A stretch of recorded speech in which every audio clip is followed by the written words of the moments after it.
Boa noite a você aí do outro lado. Eu sou o repórter Gustavo Ferreira do valorinvest.com. Começa agora o seu saldo deste dia 16 de novembro de 2021. Mais um dia de sofrência para o mercado financeiro nacional que andou em total desalinho em relação ao mercado global. Enquanto as bolsas de Nova York renovavam recorde, o Ibovespa caía 1,82%, quase na mínima do ano, ali na altura dos 114.404 pontos. E como economia fraca é sinônimo de moeda também fraca, o real perdeu terreno, o dólar comercial, o dólar à vista, por sua vez, então, subiu 0,75% de preço, foi quase aos R$ 5,50. A verdade é que a inflação está sufocando o Brasil, sufocando, claro, em especial os brasileiros mais pobres, que pagam um preço ainda maior quando a inflação sobe, inflação que corrói o poder de compra, especialmente dedicado, no caso dos mais pobres, a coisas básicas como comida. Por isso, os mais pobres mais afetados pela inflação que os demais brasileiros, afetados também porque sobe o dólar, o que não afeta só o mercado financeiro.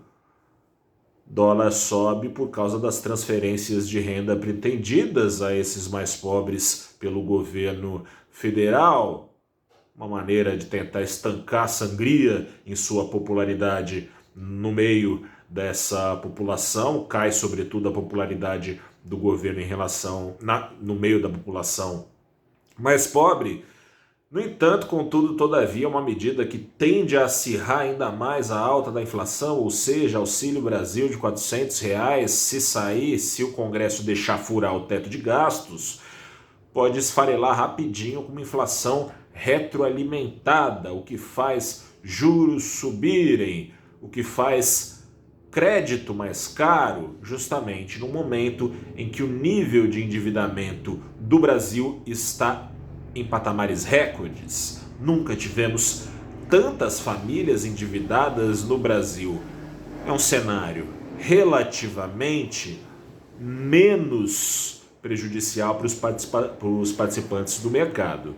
No entanto, os participantes do mercado não passam impunemente por esse cenário. Hoje a pesquisa Focus acusou crescimento de menos de 1%, estava cravado em 1%, agora está na altura do 0,93% na expectativa média do mercado. No caso da inflação para 2022, esse crescimento para 2022, que mostra voo de galinha, mais um entrando no radar do mercado, depois do Brasil, se confirmadas as expectativas, crescer pouco menos de 1% e mal e mal repor o ritmo de perdas do PIB do ano passado.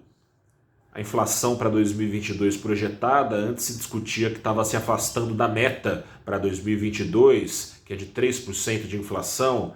Agora se discute quando vai estourar o teto da meta, ou seja, a inflação máxima que o Banco Central é obrigado a tentar entregar em 2022, o teto da meta é de 5%, a inflação agora subiu a casa dos 4,7%, estava na casa dos 4,6%, a inflação média projetada pelo mercado em 2022. Vai se desenhando então, portanto, um quadro de estagflação, com estagnação da economia, baixo crescimento ou recessão, caso se confirmem projeções de bancos importantes, como do Credit Suisse, como do Itaú Unibanco, baixo ou negativo crescimento, apesar de inflação alta, por isso o apelido estagflação, que se confirmará, exceto se o Banco Central e o ministro da Economia, Paulo Guedes, forem os únicos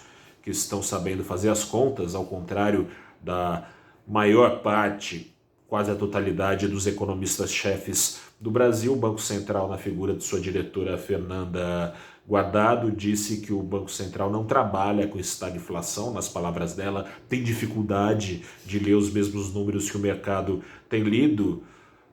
O conselho é que o Banco Central olhe para o IBCBR, Índice de Atividade que ele próprio mede, que foi divulgado hoje, que já mostra um momento de estagnação da economia, de acordo com esse índice, que esfriou, que encolheu o seu ritmo de atividade em 0,3% entre agosto e setembro. Outro conselho é não frequentar o mesmo oftalmologista do ministro Guedes, que apesar de todos esses números, apesar de uma inflação na casa dos 2 dígitos, apesar de uma desaceleração rumo à paradeira, segue batendo na tecla do crescimento em V. É ver para crer. Tá difícil crer. Eu sou Gustavo Ferreira, repórter do Valor Invest. Convido a dar uma vasculhada no nosso canal do YouTube, compartilhar, curtir, deixar aqui o seu comentário. Até a próxima e tchau.